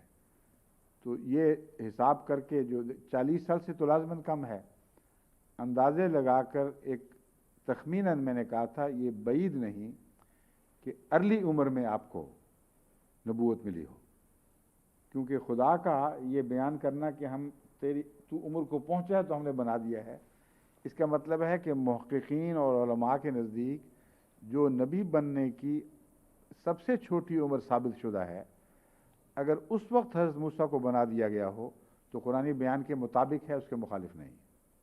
سمجھ آگے بات؟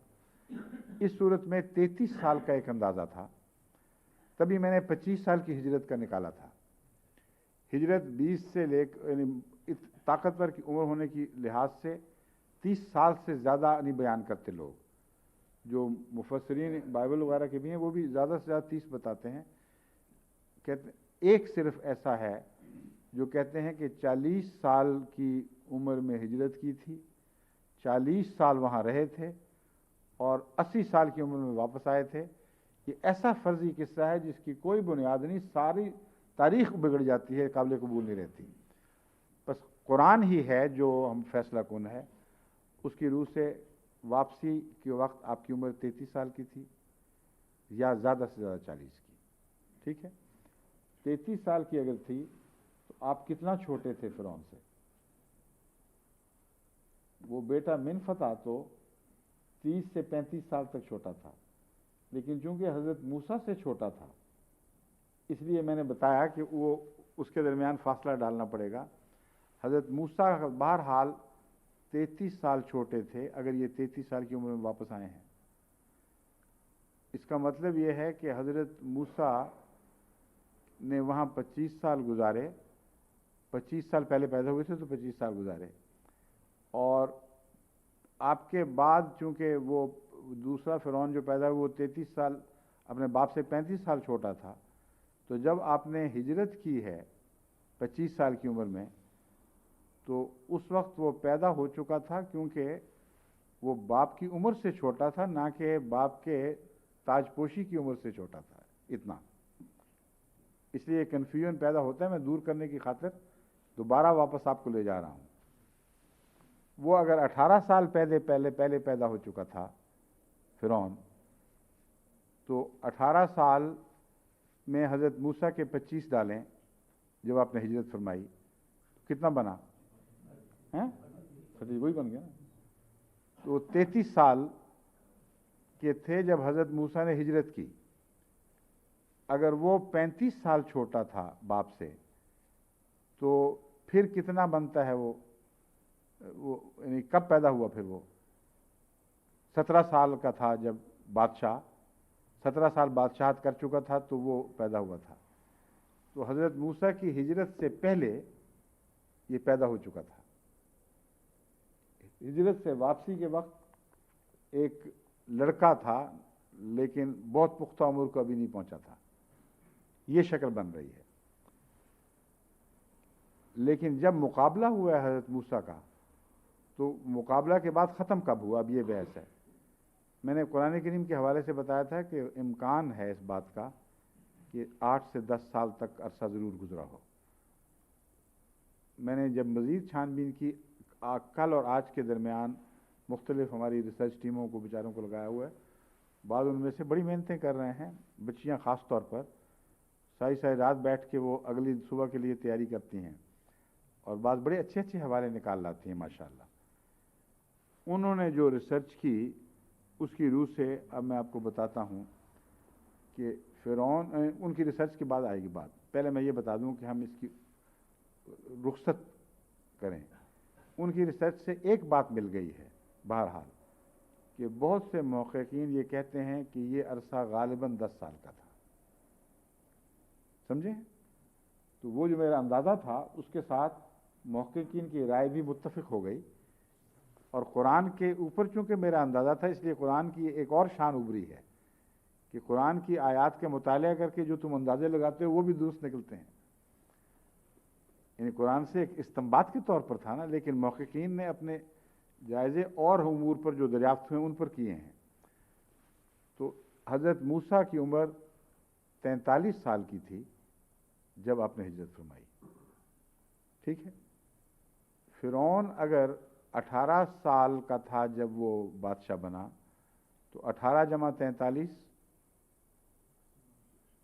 61، یہ عمر بنتی ہے اس کی جب وہ غرقابی کا واقعہ اس کے اوپر پیش آیا ہے۔ اس عمر کے وقت منفتح کتنا بڑا تھا؟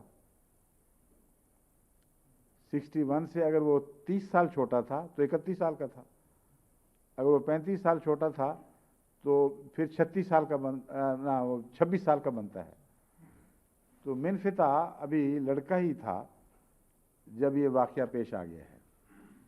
دیکھنا یہ ہے کہ اس عمر کے بعد جو بیان کی 61 کی عمر ہے، اس وقت سے موت تک کیا وہ ایک سزا یافتہ کے طور پر زندہ رہا ہے اور عبرت کا نشان بن کر زندہ رہا ہے، یا اسی شان و شوکت کا فرعون تھا جو پہلے تھا؟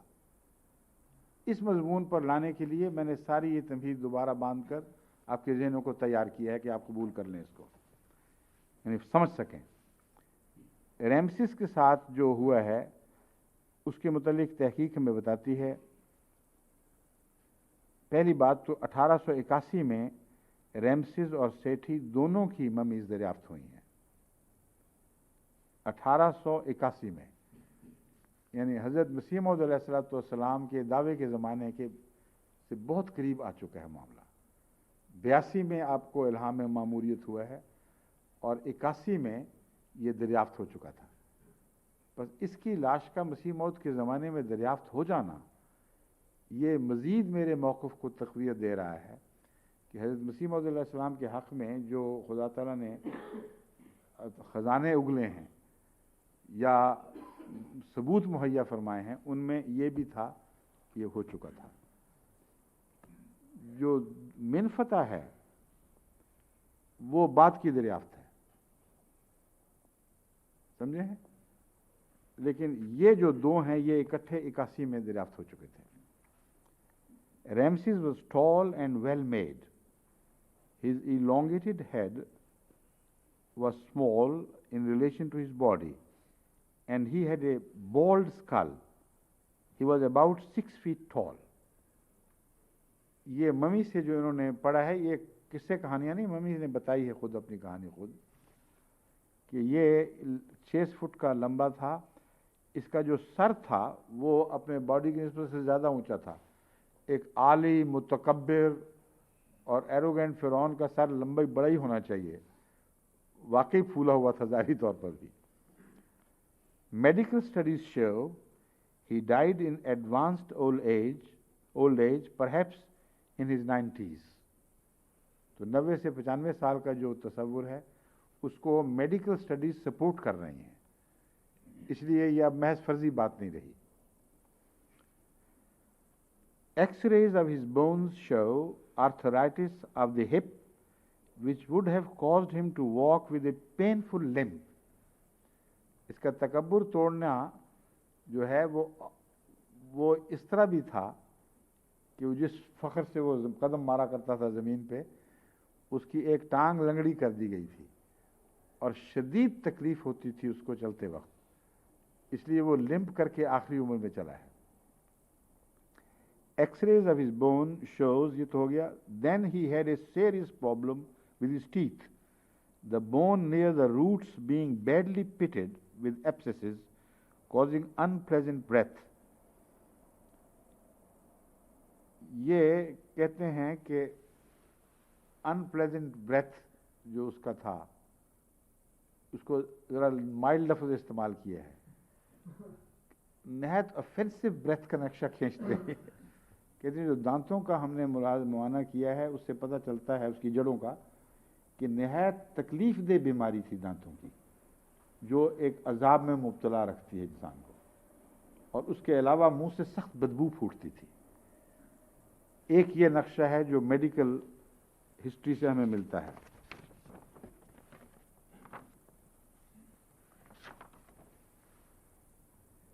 دوسرا doctor Rosalie David, mysteries of the mummies 1978، Ramesses کے متعلق کہتی ہیں کہ ہماری تحقیق کے مطابق اس کو آرٹیریوسکلیروسس تھا جو کئی سال سے ڈیولپ ہو رہا تھا، جس کا مطلب یہ ہے کہ جب وہ حضرت موسیٰ سے مقابلہ ہوا ہے اس کے بعد جو بقیہ 30 سال میں ہیں اس میں اس کو یہ بیماری بھی ہوئی جس نے اس کو چلنے پھرنے سے بھی معذور رکھا اور تکلیف پیدا ہوئی۔ پھر دانتوں کی بڑی شدید بیماری ہوئی جس کے مطابق ڈاکٹروں نے بعضوں نے لکھا ہے کہ اسی بیماری سے یہ مرا ہے اور بڑی تکلیف میں مرا ہے۔ اور پھر آرٹیریوسکلوروسس ہوئی جس نے بالعموم اس کو یادداشت کو کمزور کیا، ہمت کو کمزور کیا، اور اگرچہ یہ تو کہا جا سکتا ہے کہ اس کے ہوش و حواس آخر وقت تک قائم تھے، اس کے خلاف کوئی گواہی نہیں ملتی، مگر ہوش و حواس کا قائم ہونا ان تکلیفوں میں کوئی خاص مددگار نہیں بنتا۔ لیکن جب یہ مرا ہے تو ایک لمبے عرصے تک ان ایفیکٹو ہو کے مرا ہے۔ چنانچہ مورخین جب اس کی تاریخ کے آخری دور کا ذکر کرتے ہیں تو کہتے ہیں وہ عمر جو حضرت موسیٰ کے مقابلے کی عمر ہم بتاتے ہیں، جب یہ 61 کا تھا اور حضرت موسیٰ باہر نکل گئے، اس عمر کے بعد کی اس کی تاریخ بالکل مردہ ہو چکی ہے، تمام شان و شوکت اس سے جاتی رہی ہے، اس کے بعد اس کے کوئی حملے نہیں ملتے۔ اس لیے کہیں میں نے یہ ایک دفعہ پہلے کہا تھا کہ اس نے بعد میں بھی اسرائیل پہ حملے کیے ہیں، وہ غلط ہے بات۔ میں نے جو خوب اچھی طرح تحقیق کی ہے، یہ بات قطعی طور پر ثابت ہے، اور وہ بات میرے موقف کے خلاف جاتی تھی، مگر چونکہ میں نے کہیں پڑھا تھا یا سنا تھا اس لیے مجبور تھا بیان کرنے پر۔ یہ درست بات ہے کہ اس 61 کی عمر کے بعد اس کے کوئی بیرونی حملے ثابت نہیں ہیں، اور دن بدن اس کی حکومت کو ڈکلائن ہوا ہے، سکڑی ہے، دوسرے حملہ آور تیز ہوئے، نو آبادیاں جو باہر کی تھیں مصر کی وہ ہاتھ سے جاتی رہیں، اور انحطاط شروع ہو چکا ہے مسلسل۔ بس قرآن کریم کا یہ بیان بھی درست ہے کہ اس واقعہ کے بعد وہ زمین جو ہے، وہ سرزمین، وہاں سے ان لوگوں کی شان و شوکت جاتی رہے گی، اور ان سے قدم اکھیڑ دیے جائیں گے، اور اس سرزمین کا وارث بنی اسرائیل بنائے جائیں گے، وہ جو مستضعفین فی الارض ہیں، جن کو بے طاقت سمجھا گیا ہے۔ بعض لوگ سمجھتے ہیں آج پیشگوئی کل فوراً پوری، یہ بات نہیں ہوا کرتی۔ قرآن کریم سے پتہ چلتا ہے کہ بعض دفعہ لمبے وقت لگتے ہیں تیاریوں میں، بس یہ وہ تیاری کا دور ہے جس میں اس کی کمزوری، جسمانی کمزوری، جس کو لازماً اگر میرا نظریہ درست ہے اس کے سوا کوئی اور دکھائی نہیں دے رہا، یہ مجبوری ہے۔ تو پھر یہ وہی فرعون ہے جو ڈوب کر نکلا ہے، مگر بد حالت میں نکلا ہے، بعد میں زندہ رہا ہے تو بیماریوں کے صورت میں مفلوج سی زندگی گزاری ہے، اس کی سلطنت کی شان و شوکت ہاتھ سے جاتی رہی، اور آخر جب یہ مرا ہے تو منفتح نے اپنے باپ کی ان تلخ یادوں کے نتیجے میں انتقامی کارروائی کے طور پر ان علاقوں میں حملے کیے ہیں جہاں حضرت موسیٰ اور آپ کے ساتھی جا کر آباد ہوئے تھے، اور آباد ہونے کے لیے کوشش کر رہے تھے کم سے کم۔ تو اس کو یہ تو نہیں معلوم ہو سکتا تھا کہ اس وقت موسیٰ اور آپ کا لشکر کہاں ہے، لیکن جو چند لوگ اس علاقے میں، فلسطین کے علاقے میں اس کو ملے ہیں، یا تو واقعتاً صفایا کر دیا ان کا اس نے، یہ سمجھتے ہوئے کہ یہی اسرائیلی ہیں، یا پھر جھوٹ بہت بولا، گپے ماری ہیں، مار کٹائی کی ہوگی، واپس آ گیا، لیکن بیج تو رہا، اور ایسا بیج رہا کہ کچھ دیر کے بعد فرعون اور اس کے خاندان کا بیج، اس کی قوم کا مصر سے مٹ جاتا ہے، کیونکہ منفتح کے زمانے میں انحطاط جاری رہا ہے باوجود ان حملوں کے، اور اس کے بیٹوں کے دوران بڑی تیزی سے پھر یہ حکومت ہاتھ سے گئی ہے۔ پھر گریکس کا حملہ ہوا ہے جس نے ہمیشہ کے لیے ان کے دور کا خاتمہ کر دیا ہے، اور گریکس کے حملے کے نتیجے میں پھر بنی اسرائیلیوں کو خدا نے فتح کا راستہ دکھایا۔ اللہ کی تقدیر دیکھیں کیسے کام کرتی ہے، کیونکہ گریکس جو تھے انہوں نے حضرت عیسیٰ کا پیغام قبول کیا ہے، اور بہت حد تک ہم گریک زبان کے محتاج ہیں اصل بائبل کو تک پہنچنے، اور جو بھی بائبل تھی گریک نے اس میں بہت کردار ادا کیا، کیونکہ ایجپٹ پر گریس کا قبضہ بہت لمبے عرصے تک سے چلا آ رہا تھا، اور وہی قبضہ ہے جو ایک عجیب رنگ میں انتقال اقتدار کا موجب بنا، کیونکہ جو فرعون کے ملک پر قابض تھے وہ عیسیٰ کے غلام بنائے گئے، اور بنی اسرائیلی اس پر قابض ہو گئے۔ تو اللہ تعالیٰ کے وعدے اس طرح پورے ہوتے ہیں، لیکن یہ نہیں کہ آج بات ہوئی اور کل اچانک ہو گیا، تاریخ بدلائی جاتی ہے اور حیرت انگیز طریق پر اللہ تعالیٰ تصرف فرماتا ہے۔ بس یہ وہ فرعون ہے اور یہ اس کا انجام ہے جو میں نے آپ کے سامنے رکھا ہے۔ اس کے بعد اگر کوئی ایک اور کہتا ہے کہ in the late period of his life Ramses II became senile and many rebellions on the border grew، جو میں نے حوالہ دیا ہے یہ کتاب ہے J.E. Berry، S.A. Cook and F.E. یہ کیا ہے ایلوک، The Cambridge Ancient History، the Cambridge ancient history میں یہ جو 1924 میں شائع ہوئی تھی اس میں یہ ذکر ملتا ہے۔ The warriors pharaohs Leonard Cottrell Evans brothers limited 1968 میں بھی اسی سے ملتے جلتے مضمون کی باتیں ملتی ہیں، لیکن اب میں اس کو کنکلوڈ کرتے ہوئے آپ کو یہ بتانا چاہتا ہوں کہ ان سب باتوں کے باوجود میں سمجھتا ہوں کہ ریسرچ جاری رہنی چاہیے، کیونکہ یہ دراصل مجھے اس موقف سے کوئی محبت نہیں ہے کہ فرعون ڈوب کر بچ گیا ہو، ہرگز کوئی تعلق اس موقف سے نہیں، میرے مزاج کے برعکس موقف ہے۔ میرا دل تو یہی چاہتا ہے کہ اس فرعون کی لاش دستیاب ہو جائے جس سے موسیٰ نے ٹکر لی ہو اور وہ ڈوب کے مر بھی گیا ہو، تو پھر ہم وہ معنی لے لیں گے کہ جسم بچے گا مگر جان نہیں بچے گی۔ لیکن چونکہ شواہد مجھے مجبور کر رہے ہیں، تمام تر تاریخی شواہد اس بات کے سوا میرے لیے راستہ کوئی نہیں چھوڑتے کہ اس آیت کا یہ ترجمہ کروں کہ تیری روح کی نجات کا وقت نہیں، ایمان لانے کا وقت اب نہیں ہے۔ ہاں، جسمانی زندگی کی نجات دینا اللہ کی شان کے خلاف نہیں ہے، اس لیے ڈوبنے کے باوجود تجھے ہم زندہ رکھ سکتے ہیں، لیکن زندہ رہو گے تو تب بھی ایمان سے کوئی فائدہ تمہیں نہیں پہنچے گا۔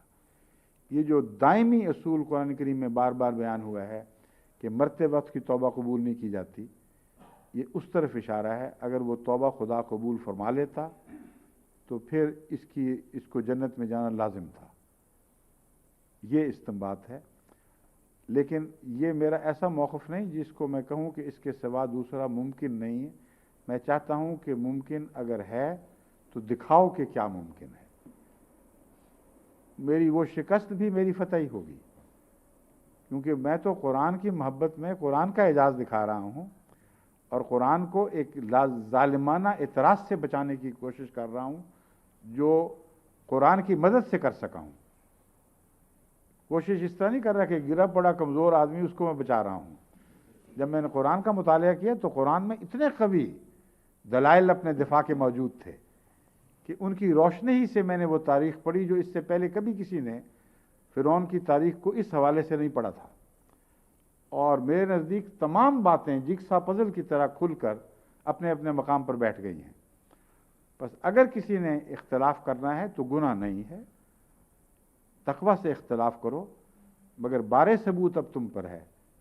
وہ فرعون دکھاؤ جس کے زمانے میں قرآن کے بیان کردہ واقعات فٹ بیٹھتے ہوں، اتنا لمبا عرصہ اس کو ملتا ہو، جس کے متعلق انسائکلوپیڈیا میں ایک اور کتاب ہے جس میں یہ لکھا ہے کہ اکثر بہترین مورخین جو دانشور لوگ ہیں وہ یہ ماننے پر مجبور ہو چکے ہیں کہ ریمسیس کے زمانے ہی میں موسیٰ کی ٹکر ہوئی تھی، کیونکہ وہ کہتے ہیں کہ وہ تمام باتیں جو اس کی تاریخ کی ہمیں دکھائی دیتی ہیں وہ موسیٰ کے واقعات سے ہی مطابقت کھاتی ہیں، اور ان واقعات میں بائبل جہاں قرآن سے ملتی ہے وہ ان کے پیش نظر ہیں۔ تعمیر والا فرعون، اس کی بڑے بڑے دبدبے، اس کے زمانے میں ایک الگ لشکر کا موجود ہونا جو ایک اور سربراہ کے تابع بڑی طاقتور لشکر تھا، یہ حوالے دے کر اور باتیں بیان کر کے وہ یہی نتیجہ نکالتے ہیں۔ بس اگر کوئی یہ ثابت کر دے کہ فرعون رامسیس نہیں تھا بلکہ کوئی اور تھا، تو یہ سارے لشکر اٹھا کر اس کے زمانے میں دکھانے پڑیں گے، اس کے زمانے کی ایک آسیہ دکھانی پڑے گی، اس کے زمانے اس کے آسیہ تو پہلے مانتے ہیں نا، اس کے زمانے میں اس کا جاؤ حشم، اس کا تعمیر کرنا شہر کے شہر، اور بنی اسرائیل کی وہ جو ٹکر اور وہ ساری باتیں فرعون سے، وہ نشانات کا بار بار نازل ہونا، یہ ساری باتیں وہاں دکھانی پڑیں گی۔ اگر دکھا دیں گے تو پھر بھی میں ہی جیتوں گا، کیونکہ قرآن کی جیت میری جیت ہے۔ پھر میں کہوں گا ہاں قرآن کے متعلق اب یہ موقف بھی ثابت ہو گیا ہے کہ جو فرعون تھا وہ یہ تھا اور مر گیا تھا، تو میرا کیا نقصان ہے، مجھے تو فائدہ ہی فائدہ ہے، تو گھبرائیں نہیں میرے متعلق، مجھے خدا کے سپرد رکھیں اور اپنے موقف کو ثابت کرنے کے لیے تحقیق کر کے ثابت کریں۔ میں ایک دو تفسیروں کے حوالے دے کر کہہ دینا کہ جی یہ اور فرعون تھا، یہ ناقابل قبول ہے، کیونکہ وہ موقف اب تک جو میں ثابت کر چکا ہوں، نعوذ باللہ من ذالک، قرآن کریم کو جھٹلائے بغیر قبول ہو ہی نہیں سکتا۔ من فضا تک پہنچنے کے لیے آپ کو، جبکہ قرآن سے یہ ثابت ہو چکا ہو کہ آغاز ہی میں رمسیس کے آغاز ہی میں موسیٰ پیدا ہوئے تھے، اتنا لمبا عرصہ گزر جاتا ہے کہ قرآن کا یہ قطعی بیان کہ 40 سال کی عمر سے پہلے واپس لوٹ آئے ہیں، اس کو جھوٹا کیے بغیر آپ من فضا تک نہیں پہنچ سکتے۔ اس لیے جب تک قرآن سے جائز رستہ نہیں نکالتے، میں آپ کبھی اجازت نہیں دے سکتا کہ قرآن کو جھٹلا کر من فضا کے اندر داخل ہوں۔ یہ جذباتی قصے ہیں آپ کا، ان کا قرآن سے کوئی تعلق نہیں ہے۔ اب اجازت چاہتا ہوں، باقی انشاءاللہ پھر تفسیر کا معاملہ پرسوں سے شروع ہوگا۔ آج میں نے کہا تھا نا جمعرات تک میں کر لوں گا، اصل میں جمعرات کا لفظ جو میں بول گیا تھا، مجھے یہ بھی ہوش نہیں تھی کہ آج جمعرات ہے یا بدھ ہے، تو میں سمجھا تھا آج بدھ ہے اور جمعرات تک میں انشاءاللہ کر لوں گا، کیونکہ اللہ تعالیٰ نے فرما دیا، فضل فرما دیا۔ یہ جو ہے نا، جب انسان ایک گفتگو کر رہا ہے تحقیقی امور میں اور ڈوب کر کرتا ہے، تو بعض دفعہ مافیہ سے آدمی بالکل بے خبر ہو جاتا ہے، اچانک انسان جائے میں کیا بات کر رہا ہوں، اس لیے کہ وہ مافیہ سے الگ ہو جاتا ہے۔ وہ جو آیت کا آپ کو یاد ہے جو میں بیان کر رہا تھا، ان فی خلق السماوات والی آیت کا مضمون، اب وہ ہزاروں دفعہ تلاوت کی ہے، وہ پتہ ہے کہ اس آیت کے سر پر ہے، وہ جو آیت بعد میں آنے والی تھی، لیکن اکیلی آیت کے مضمون میں اس حدیث کے حوالے سے ایسے نشے کی کیفیت تھی کہ ارد گرد کی کوئی ہوش ہی نہیں تھی۔ تو جب وہ حوالہ آیت پہ میں نے کہا نہیں یہ تو اور آیت ہے، یہ تو الگ ہے۔ یہ وہ بتانا چاہتا ہوں کہ ایک انسان جب ایک مضمون میں ڈوب کر محویت کے عالم میں گفتگو کرتا ہے تو کچھ دیر کے لیے ماحول کے واپس آنے کے کچھ بعض وقت لگتا ہے چلنے میں، جس طرح اندھیرے سے روشنی سے اندھیرے کمرے میں آتے ہیں تو آنکھوں کو ایڈجسٹمنٹ کرنی پڑتی ہے۔ آپ نے تعجب آپ کو بھی ہوا تھا، پھر مجھے بھی ہوا کہ میں کیا بات کہہ رہا تھا، لیکن اس کا جواز موجود ہے۔ تو انشاءاللہ پھر اب تفسیر قرآن کے سلسلے میں پرسوں سے پھر اثر 9 جہاں سے ہم نے وہ ذکر چھوڑا تھا آخری آیات، ان سے انشاءاللہ تفسیر شروع کریں گے۔ السلام علیکم۔